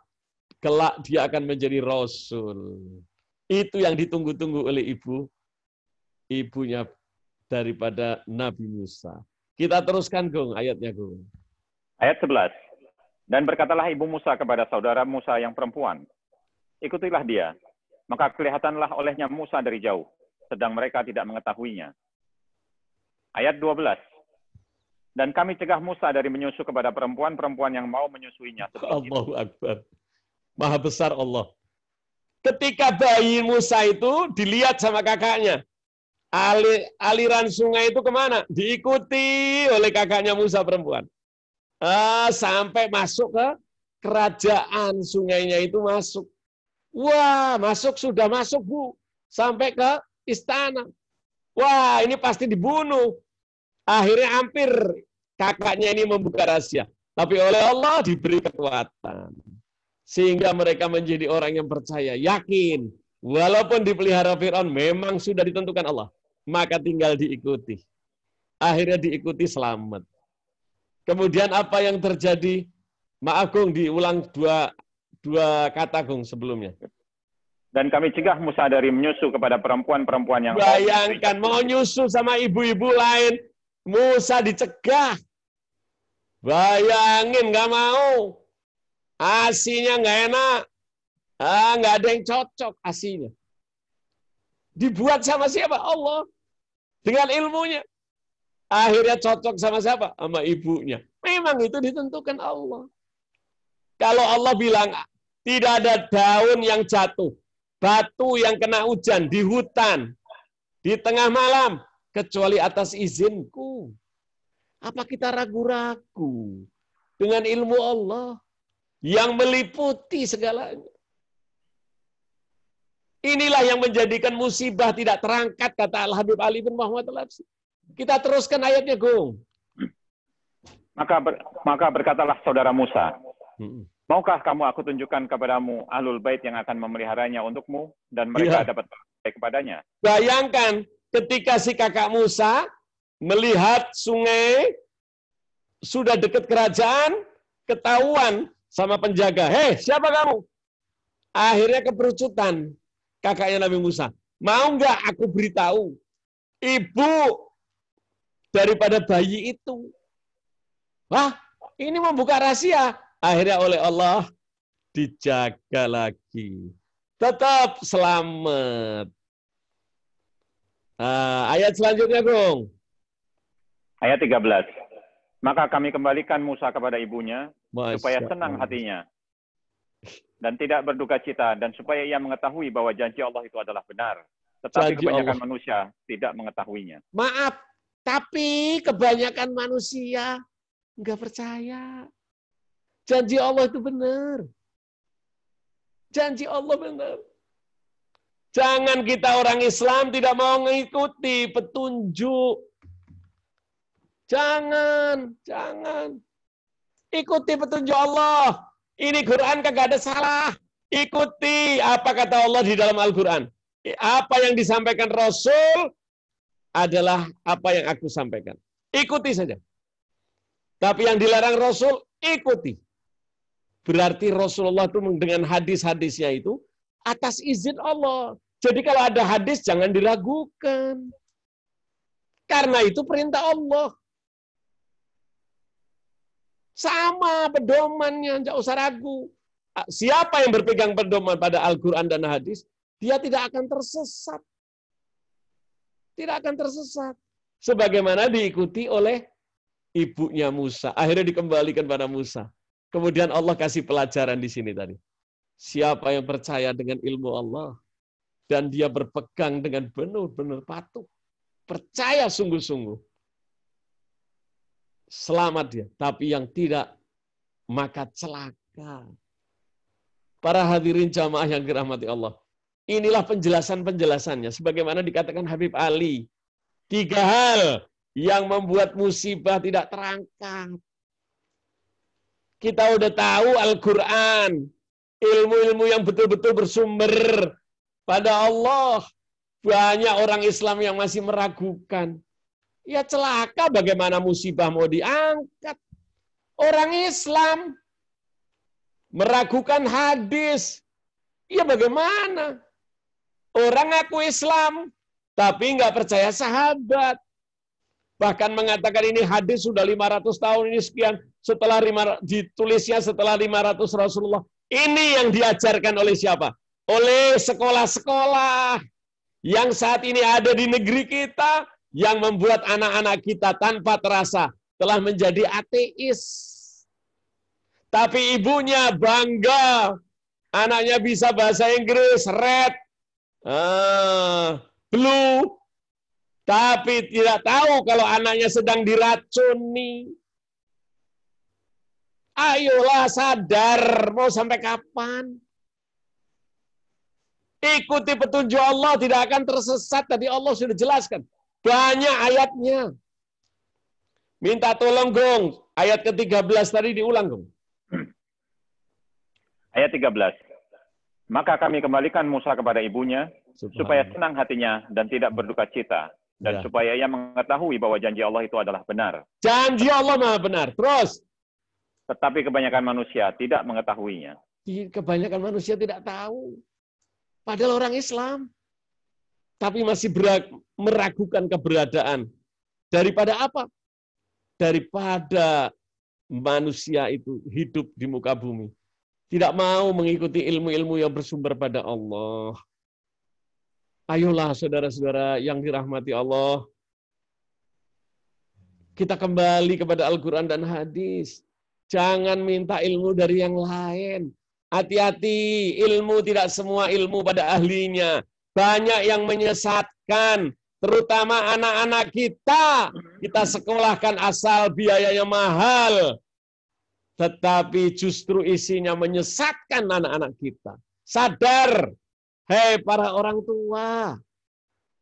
Jangan mentang-mentang sekolah yang mahal itu baik. Tidak. Anda harus tahu mana yang dipakai pedoman. Banyak sekolah-sekolah Islam yang mahal, yang dididik dengan pelajaran apapun ada. Tapi dipilih oleh mereka sekolahan ini yang bersumber pada Allah dan Rasul-Nya. Sebagaimana dikatakan Habib Ali. Inilah penyebab. Apa? Hati jangan membatu. Hati-hati Anda punya hati, jangan sampai membatu. Kalau hati Anda sudah keras, Anda sulit dinasehati. Ambillah contoh dari orang yang Anda sudah kenal. Berapa banyak anak kita Muslim yang ketika kecil sangat cinta pada Islam kita didik. Tapi begitu masuk sekolahan-sekolahan itu, apa yang terjadi? Mereka menjadi ateis. Disebabkan dia dikasih ilmu yang tidak bersumber pada tempatnya. Kita lihat Gong sebagai mengakhiri. Surat 39 ayat 22.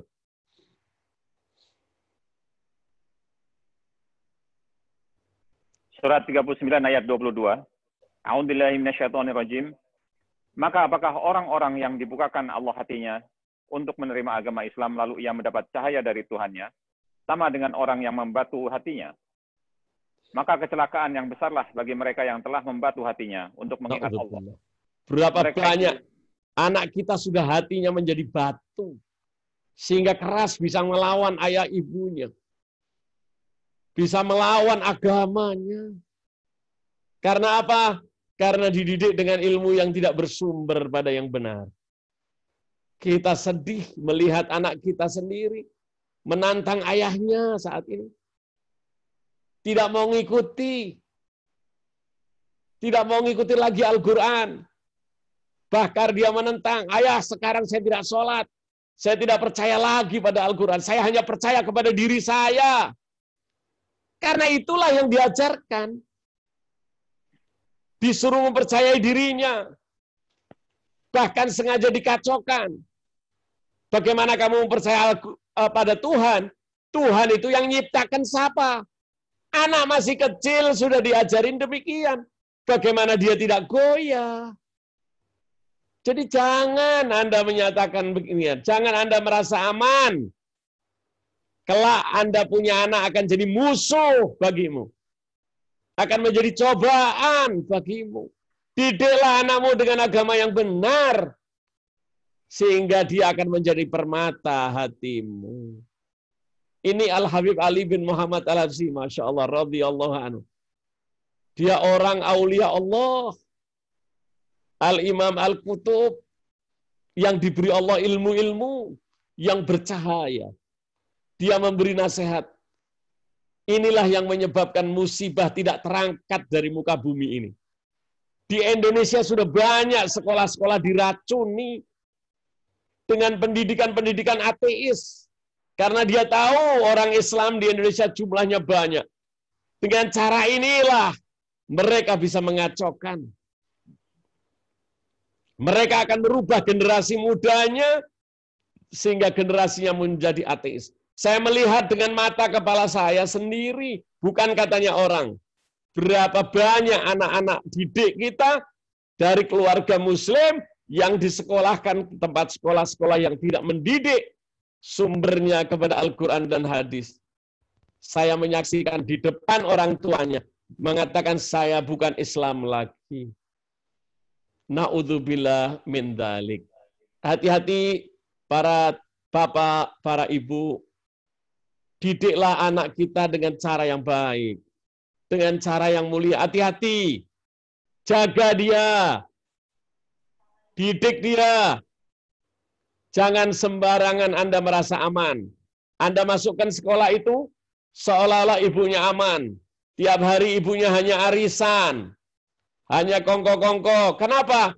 Kalau anak saya masuk ke dalam sekolah itu, saya mendapatkan level teman-teman daripada orang tua murid yang levelnya sama dengan saya. Kita tertipu. Kita hanya silau dengan urusan dunia. Sebagaimana tadi di awal, siapa yang mengorientasikan dunia? Allah kasih sedikit. Di akhirat Allah tidak kasih sedikit pun, tidak diberi oleh Allah. Kita sudah jelaskan tadi bagaimana kejadian. Logis apa tidak? Fir'aun memelihara Nabi Musa yang akan menghancurkannya. Padahal dia sudah membunuh seluruh bayi yang ada. Tinggal satu bayi ini. Justru dia pelihara. Semua ini Allah yang tentukan. Anda mau pakai akal bagaimana? Mana mungkin Anda bisa mengandalkan akal? Bahkan banyak kejadian bagaimana Nabi Musa ketika oleh Fir'aun ragu-ragu bahwa anak ini karena telah mencabut bulu janggut Nabi Musa. Karena dari kecil Nabi Musa udah benci sama Fir'aun. Sehingga Fir'aun marah, akhirnya diberikan api dan diberikan korma. Silahkan bayi ini katanya nggak bisa berpikir. Kalau dia ngambil korma, aku bunuh bayi itu. Maka Nabi Musa dilepaskan. Diberi bara api, areng yang mengangah merah, dan diberi korma. Apa kata Allah di dalam Al-Quran? Nabi Musa ingin memegang korma. Aku gerakkan tangannya. Sehingga dia memegang api, kemudian api itu dimasukkan dalam mulutnya. Membuat apa? Supaya Fir'aun itu percaya. Oh, memang anak ini belum punya akal. Padahal Fir'aun, Nabi Musa sudah mau ngambil kurma. Semua itu atas izin Allah.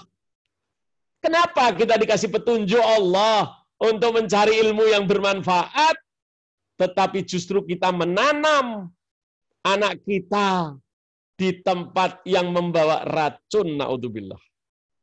Sadarlah, hei para orang tua. Anda menanam, Anda akan panen dari apa yang Anda tanam. Anda ditanam di tanam yang subur, Anda panen di tempat yang baik. Tapi siapa yang menanam di tempat yang racun, dia pun juga akan memanen racun tersebut. Para hadirin, masih banyak bagaimana dikatakan oleh Al-Habib Ali bin Muhammad Al-Habsyi di dalam nasihatnya. 3 hal yang menjadikan terangkatnya musibah.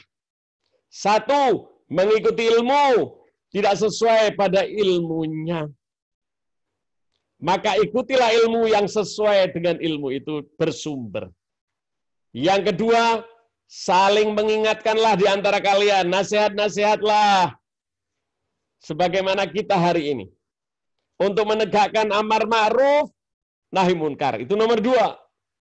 Sekarang amar ma'ruf, nahi munkar justru dihalang-halangi. Yang ketiga apa? Tidak saling menyambung silaturahmi.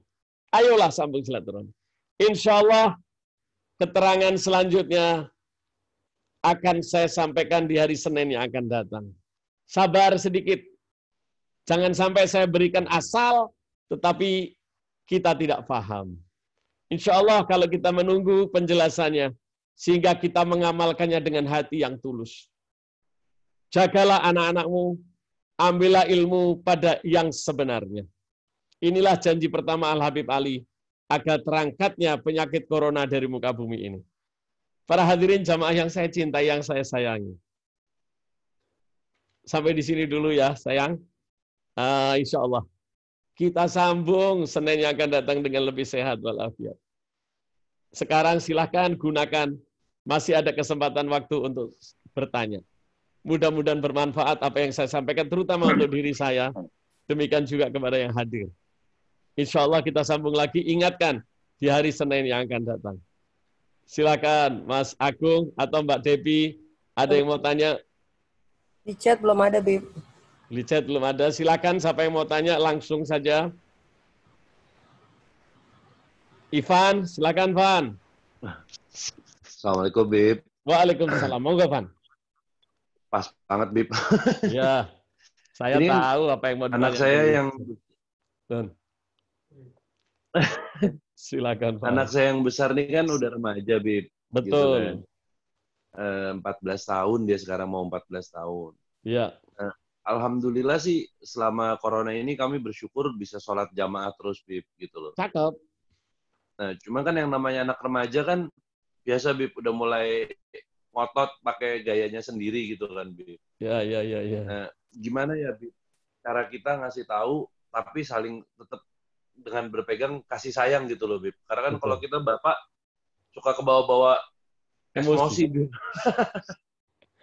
Terutama Ivan lagi ya. Masya Allah. Iya, Bib. Ya, memang kita mesti sabar ngadepin anak-anak. Karena apa? Ini amanat. Amanat dari Allah kita, Van. Anda diberi amanat. Tidak semua orang lah punya anak. Ivan diberi amanat. Yang penting amanat itu disampaikan. Dilihat dari awal, Van.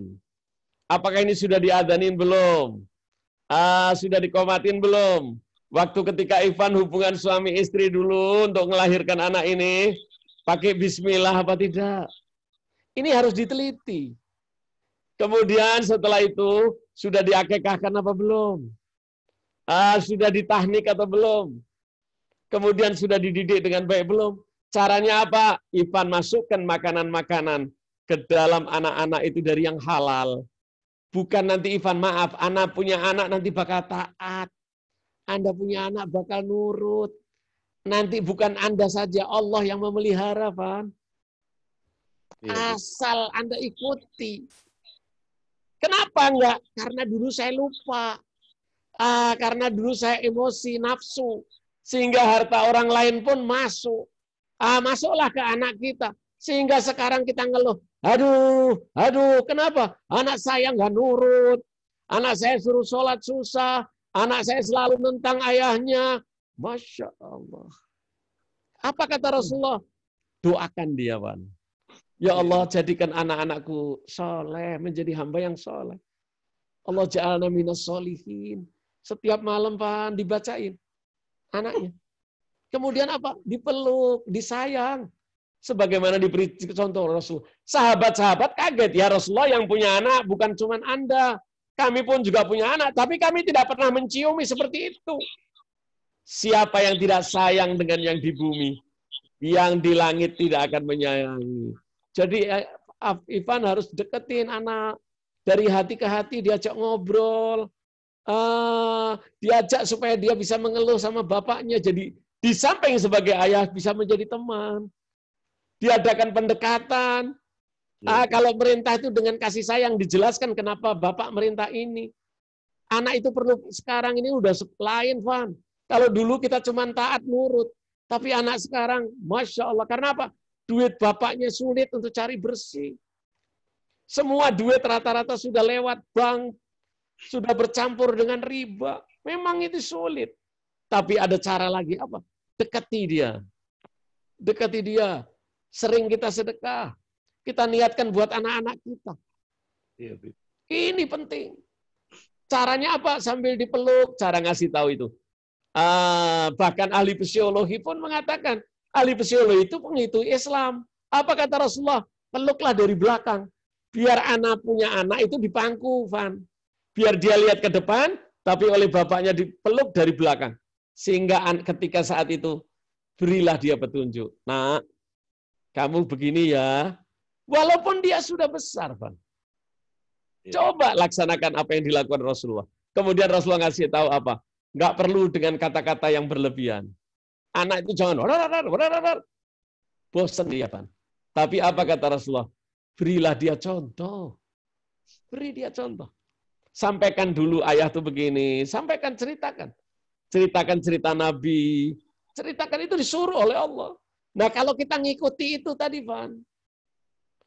Bayangkan Nabi Ismail, karena dididik dari harta yang bersih, tidak ada kotor sedikit pun. Ketika mau disembelih pun oleh ayahnya, laksanakan perintah Allah. Insya Allah kau dapati aku sebagai anak yang sabar. Nurut, Van. Iya, Bib. Ayolah, kita jangan berputus asa. Janganlah berputus asa dari rahmat Allah. Allah yang bilang, masih bisa. Masih. Saya yakin, apalagi ayahnya Ivan. Pasti dia akan nurut, sehingga nanti dia apa? Sebagai anak permatanya Ivan. Permata hatinya Ivan. Sehingga kalau Ivan tuh lihat anaknya, Mbak, ya Allah, hatinya apa? Tentram. Tidak ada rasa sedih, tidak ada rasa duka cita.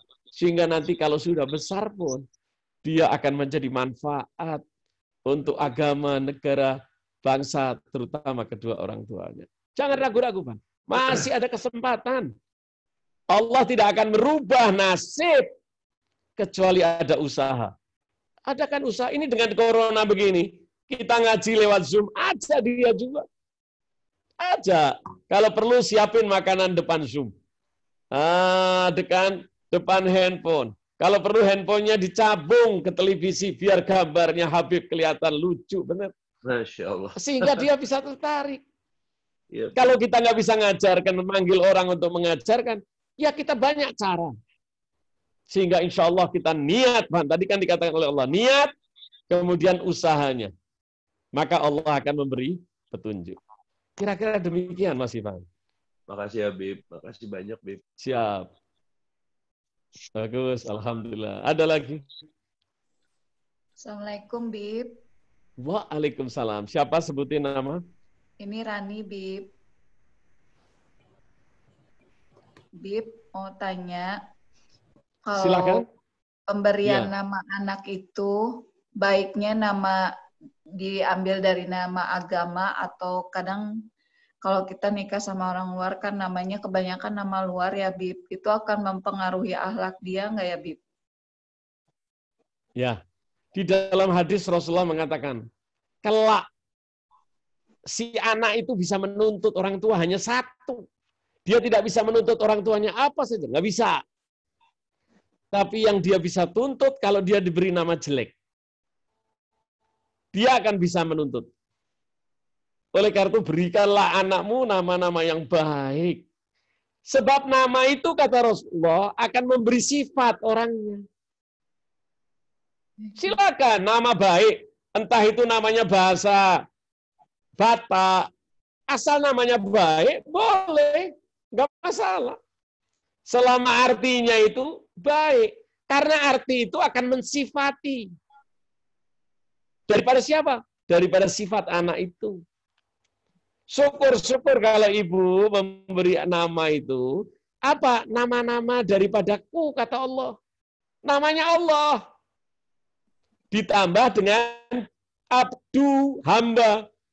Abdurrahman, Abdullah. Itu nama-nama Asmaul Husna. Kemudian apa kata Rasulullah? Nama-namaku. Sebab nama-namanya Rasulullah itu yang menentukan Allah. Yasin, Muhsin. Nama-nama Rasulullah banyak yang cakep-cakep kok. Kenapa nggak dipakai? Kenapa? Karena kelak nama itu akan dipanggil oleh Allah dengan namanya. Bayangkan kita memberi nama anak kita dengan nama-nama dewa. Bayangkan nanti di akhirat dipanggilnya nama dewa. Yang manggil nama itu Allah. Apa nggak celaka, Mbak? Saya tidak perlu sebutin contohnya. Silakan, ibu pinter kok. Banyak nama-nama yang mulia. Kenapa ibu pakai nama-nama yang aneh? Kenapa mesti harus pakai nama-nama yang jelek? Ada yang diberi mana nama binatang. Karena ayahnya ibunya waktu itu lagi lihat sirkus. Nama macannya itu nama si akhirnya ibunya ngelahirin malam itu. Dikasih nama dia.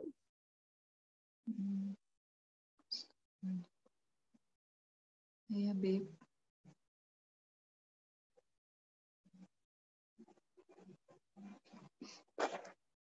Sinyal ya Bu aja. Ini keluar lagi. Iya. Sinyalnya Habib kayaknya.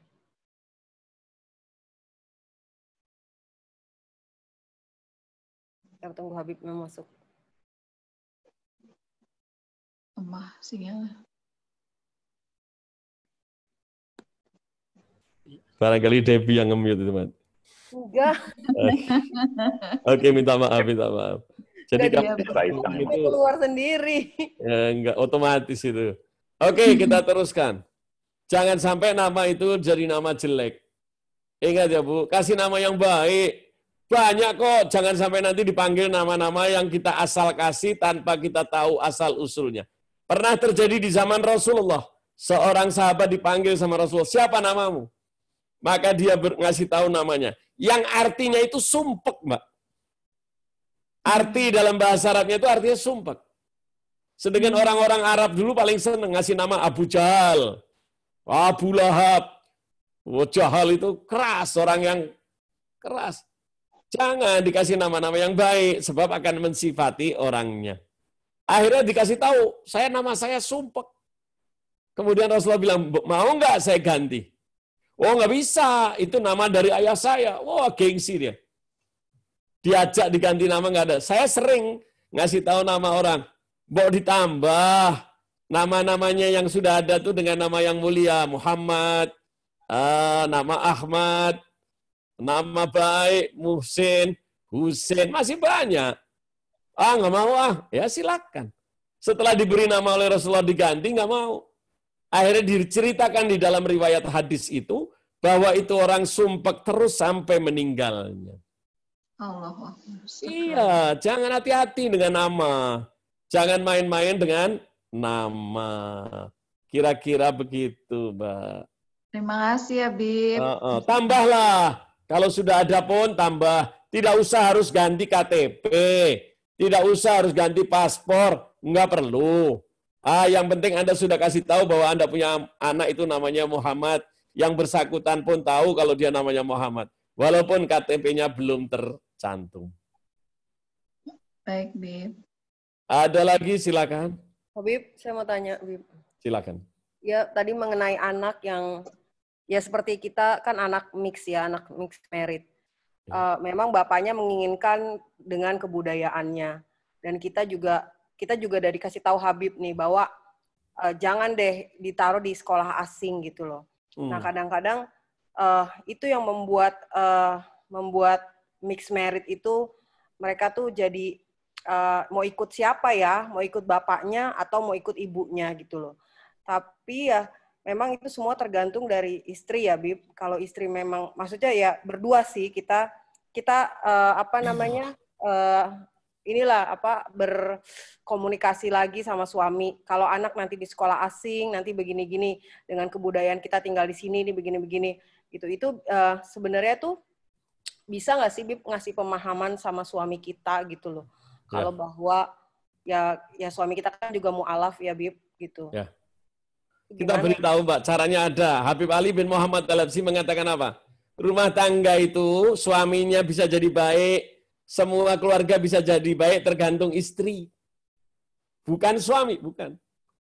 Lah kebetulan istrinya orang Indonesia, ya silakan. Tahu caranya apa? Anda jangan bantu orang lain dulu. Bantulah dirimu. Bahkan kasih contoh kepada anakmu bahwa Anda tidak bermaksiat. Anda tidak celaka sehingga orang itu segen dulu dengan Anda. Kalau suami Anda udah tahu siapa karakter Anda. Oh, karena dia Islam, ternyata dia akhlaknya baik istri saya. Nggak mungkin suami nggak akan nurut, Mbak. Iya, Bib. Oke. Allah nanti yang ngerubah. Tapi sekarang istrinya ngaco, minum-minum, bagaimana dia mau nurut sama suami? Bagaimana suaminya mau nurut? Bagaimana anaknya mau nurut? Lah contohnya dia lihat. Oleh karena itu perbaiki dirimu. Baru kamu menolong orang lain. Kalau ibunya itu baik dan dia ngomong sama suaminya, nanti yang ngerubah Allah, Mbak. Suaminya akan dibuat nurut dengan Anda. Nggak perlu kita takut, contohnya banyak kok.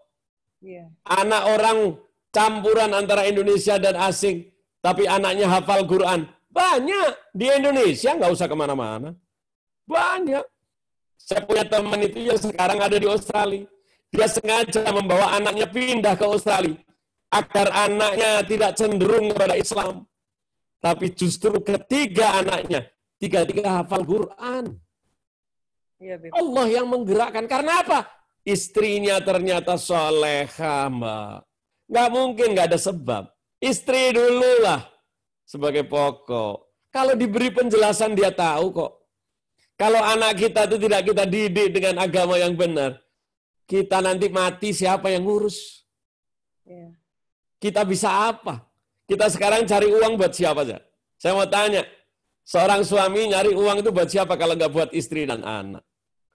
Tetapi bagaimana kalau kita membiayai anak sedangkan anak kita tidak tahu bagaimana nanti memuliakan orang tua? Bahkan sekarang ini banyak anak yang mencelakakan orang tuanya karena dia pendidikannya salah, Mbak. Contoh banyak kok, Allah sudah bilang, lihatlah siru fil ardi fayanduru. Itu ayat di Quran banyak, Mbak, yang menyebut itu. Pergilah kamu keluar, lihatlah apa yang terjadi, akibat-akibat daripada orang yang menanam yang jelek, hasilnya akan jelek. Yang baik, hasilnya baik. Kenapa Anda tidak melihat itu? Jadikan dia contoh. Sampaikan sama suami kita. Tuh, lihat. Anaknya tidak dididik. Akhirnya sekarang dia minum-minum. Dia narkoba.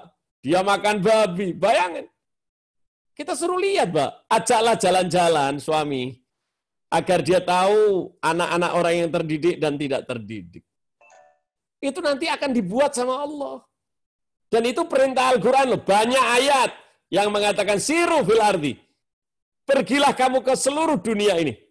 Lihatlah akibat-akibat daripada orang yang melanggar aturan Allah.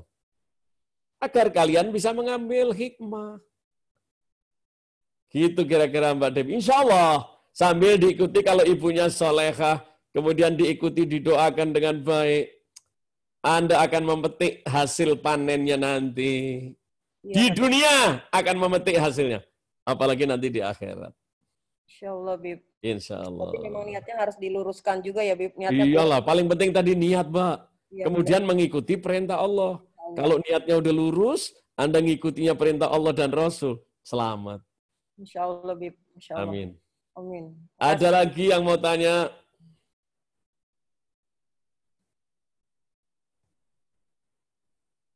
Tidak ada yang tanya lagi, Mbak Devi? Ada, Bib. Di chat juga nggak ada. Nggak ada. Oke, kita tutup dengan doa karena sudah jam 17.46. Sebentar lagi akan masuk maghrib. Bismillahirrahmanirrahim. Alhamdulillahirabbil alamin. Allahumma shalli wa sallim ala sayyidina Muhammadin miftahi babi rahmatillah. Adada ma fi ilmillah salatan wa salaman daimaini bidawami mulkillah wa ala ali wa sahbihi. Ya Allah, ampunilah dosa kami, kesalahan kami, kesalahan orang-orang tua kami yang telah mendahului kami, teman-teman kami, saudara-saudara kami yang menitipkan doa kepada kami. Seluruh baik yang hadir maupun berhalangan di dalam acara Zoom hari ini. Mudah-mudahan Kau kabulkan semua hajatnya, ya Allah.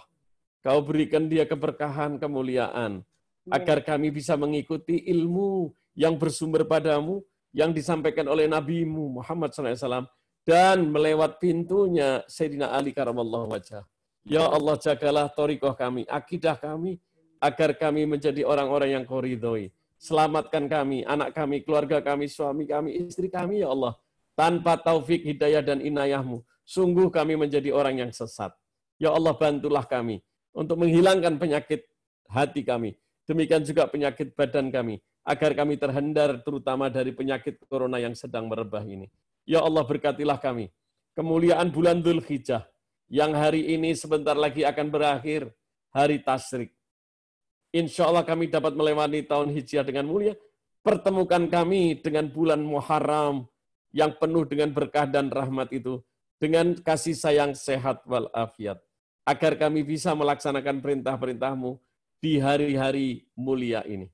Ya Allah, berkatilah kami, rahmatilah kami, muliakanlah kami, izinkan kami memperoleh ilmu-Mu yang mulia, yang bersumber kepada-Mu dan kepada Nabi-Mu, serta orang-orang yang terpilih di antara yang Kau pilih, ya Allah.